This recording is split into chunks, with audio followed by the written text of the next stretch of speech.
몇 년 전 수백 명의 학생들이 탄 배가 침몰하는 참 끔찍한 사건이 일어났습니다. 그때 온 국민이 마음 아픈 시간을 보냈었죠. 텔레비전에 나오는 유가족들의 고통을 보면서 많은 사람들이 이런 질문을 했습니다. 하나님께서는 배가 침몰할 때 어디에 계셨습니까? 이 세상에 이렇게 고통이 많습니까? 왜 하나님을 잘 믿는 사람들에게도 고통이 찾아옵니까? 왜 악한 사람들이 이 세상에서 더 번성하고 잘 사는 것처럼 보입니까? 왜 하나님께서는 진실한 그리스도인들에게도 고통을 허락하시나요? 여러분들도 이런 질문을 생각해 보신 적이 있습니까? 고난과 고통 때문에 하나님께서 지금 참 억울한 오해를 받고 계십니다. 여러분들 그 사실을 아십니까? 제가 이 문제에 대해서 좀 살펴보려고 하는 것입니다. 미국의 보험회사에서는 천재지변을 하나님의 책임으로 돌려놓았습니다. 그래서 자연재해에 대해서는 보상을 해주지 않습니다. 미국의 한 보험회사는요, 천재지변을 The Act of God, 즉 하나님의 행위로 분류해 놓았습니다. 그래서 지진, 홍수, 쓰나미, 기근과 같은 천재지변을 하나님의 책임으로 돌려버린 것입니다. 사람들은 하나님의 행위에 대해서는 별도의 보험을 들을 수밖에 없는 그런 상황이 된 것입니다. 지금 온 세상에 이런 사상들이 퍼져 있기 때문에 커다란 사고와 재난이 생길 때마다 그 책임을 하나님께 돌리는 원망들이 쏟아지는 것입니다. 자, 몇 해 전에 미국 플로리다주에 큰 허리케인이 불어닥쳤습니다. 그때 많은 재산 피해가 있었고 수많은 사람들이 목숨을 잃어버렸습니다. 그때 그 허리케인에 가족을 잃고 재산을 잃은 어떤 사람이 너무나 원통해서 무슨 일을 했는지 아십니까? 플로리다주 지방법원에 하나님을 고소했습니다. 하나님을 고소했어요. 그 사람은 고소장에서 다음과 같이 하나님의 책임을 물었습니다. 이번 허리케인은 하나님께서 일으킨 것이니 하나님이 책임을 지고 모든 피해 보상을 해줘야 합니다. 자, 지금 어떤 일이 생긴 것입니까? 우주를 창조하신 하나님께서 인간의 법정에 피고로 서게 된 것입니다. 그 당시 언론에서는 이 놀라운 고소 사건을 크게 보도하였고 많은 사람들이 관심을 갖게 되었습니다. 자, 재판 날짜가 되었습니다. 법원에는 많은 언론들과 사람들이 모여들었습니다. 사람들은 법원 앞에 모여서 이렇게 수군거렸습니다. 과연 하나님께서 나타나셔서 피고석에 앉으실까? 누가 어떻게 변론하게 될까? 검사는 하나님을 상대로 어떤 논고를 내릴까? 혹시 하늘에서 불벼락이 떨어지지는 않을까라고 말하고 있었던 것입니다. 자, 그런데 재판 시간이 되자 법정 문 앞에 다음과 같은 공고가 붙었습니다. 하나님께서 법정에 나타나지 않으셨음. 성도 여러분, 하나님께서는 나타나실 필요가 없습니다. 왜냐하면 재난은 하나님의 책임이 아니기 때문입니다. 지금 지구에 일어나고 있는 수많은 재난과 고통은 하나님께서 일으키신 것이 아닙니다. 태초에 하나님께서는 이 세상을 재난이 전혀 없는 곳으로 만들었습니다. 여러분들 그 사실을 너무나 잘 알지 않습니까? 에덴 동산에는 재난도 없었고 불행도 죽음도 없었습니다. 완전한 아름다움과 완전한 건강과 행복이 있었을 뿐입니다. 그런데 사단이 아담과 하와를 유혹해서 죄에 빠뜨리자 죄가 지구에 들어오자 재난과 고통이 시작되었습니다. 마귀 때문에 시작된 것입니다. 그러므로 모든 고통과 재난의 책임은 마귀에게 돌려져야 마땅한 것입니다. 아담과 하와가 범죄한 이후 사단에게 지구에 대한 권리가 생겼습니다. 아담과 하와가 지구에 대한 권리를 사단에게 넘겨주고 만 것입니다. 사단은 자신의 권리를 이용해서 지구에 각종 재난과 고통을 일으켜 오고 있는 것입니다. 그럼에도 불구하고 그 모든 책임을 하나님께 돌리고 있는 것입니다. 얼마나 파렴치한 일인가요? 그래서 그 사단의 기만에 속아서 많은 사람들이 재난이 생기고 사고가 나고 또 병에 걸리면 하나님께 원망을 돌리고 있는 것입니다. 이렇게 흔히 얘기하죠. 내가 무슨 죄를 지었길래 암에 걸려야 하나요?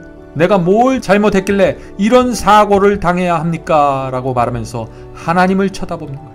내가 죄를 범했기 때문에 하나님께서 나에게 재난과 고통을 주신다고 생각하는 것입니다. 혹시 지금 말씀을 듣는 여러분들 중에 그렇게 생각을 하는 분이 계십니까? 그렇다면 크게 오해하고 있는 것입니다. 우리는 이 문제를 누가복음 13장에 가서 좀 살펴봐야 합니다. 누가복음 13장에 나오는 실로암 망대 이야기에서 우리는 이 문제에 대한 예수님의 설명을 직접 들어볼 수 있습니다.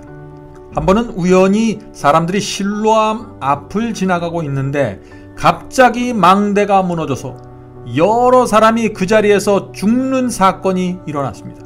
유대인들은 현장에서 죽은 그 사람들이 큰 죄를 지었기 때문에 그렇게 되었다고 쑥덕거렸습니다. 예수께서 유대인들의 그런 말을 듣고서 이렇게 설명하십니다. 누가복음 13장 14절부터 5절입니다. 또 실로암에서 망대가 무너져 치어 죽은 18사람이 예루살렘에 거한 모든 사람보다 죄가 더 있는 줄 아느냐? 너희에게 이르노니 아니라. 무슨 얘기인가요, 이것이? 망대가 무너져서 죽은 사람들이 예루살렘에 있는 사람들보다 죄가 더 많지 않다는 것입니다. 예루살렘이 어딘가요? 그 당시 예루살렘은 유대교회의 본부가 있던 곳입니다. 대제사장이 있고 지도자들이 있고 성전이 있던 곳이었습니다. 다시 말해서 망대가 무너져 그 현장에서 죽은 사람들이 유대교회의 지도자들보다 더 악한 것이 아니라는 뜻입니다. 계속해서 읽어보죠. 죄가 더 있는 줄 아느냐? 너에게 이르노니 아니라. 너희도 만일 회개치 아니하면 다 이와 같이 망하리라. 죄 때문에 망대에 깔려 죽은 것이 아니라는 말이죠. 어떤 사람들이 다른 사람보다 악하고 죄가 많아서 교통사고가 나고 암에 걸리는 것이 아닙니다. 어떤 나라가 다른 나라보다 악하고 죄가 많아서 지진이 나고 쓰나미가 생기는 것이 아닐 수 있다는 것입니다. 자, 몇 해 전에 일본에서 있었던 쓰나미에 대해서 한번 생각해 보죠. 여러분들 그 사실을 지금도 잘 기억하시죠? 일본에서 쓰나미가 일어났을 때 참 엄청난 규모의 쓰나미였습니다. 그때 한국의 어떤 목사님들과 기독교인들이 일본이 우상을 숭배하기 때문에 하나님께서 쓰나미를 보내서 심판하셨다고 말해서 언론에서 큰 논쟁이 벌어졌었습니다. 여러분들도 혹시 우상을 숭배하는 일본이 하나님을 믿는 한국보다 더 악하다고 생각하십니까? 그래서 하나님께서 일본에 쓰나미를 보내서 수많은 사람들을 처벌하셨다고 생각하시나요? 물론 일본은 우상 숭배를 하고 있는 나라입니다. 성경 말씀을 믿지 않고 하나님을 믿지 않는 나라입니다.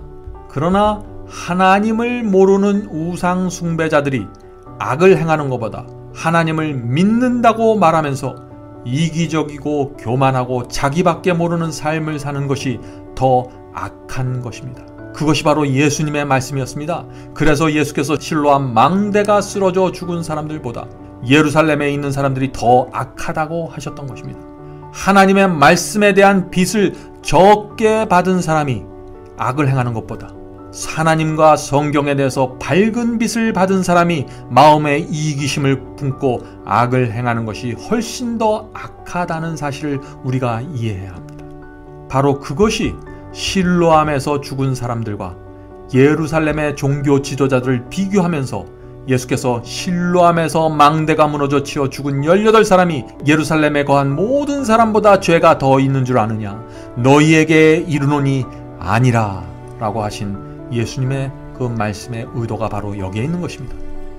사랑하는 성도 여러분, 지금은 사단이 지구를 점령하고 있는 시간입니다. 악인이기 때문에 암에 걸리고 교통사고가 나는 것이 아닙니다. 비록 죄 없는 의인이라고 할지라도 예수께서 재림하셔서 지구를 사단의 손으로부터 완전하게 구원해 주실 때까지 재난과 고통을 당하면서 살아갈 수밖에 없는 것입니다. 하나님은 사랑이십니다. 하나님께서는 재난과 고통과 슬픔을 우리 속에 보내시는 분이 아니라, 우리를 괴롭히는 분이 아니라 오히려 재난과 고통과 슬픔 속에서 우리가 외롭게 부르짖을 때 우리 곁으로 달려오시는, 가장 가까이 찾아오시는 분이십니다.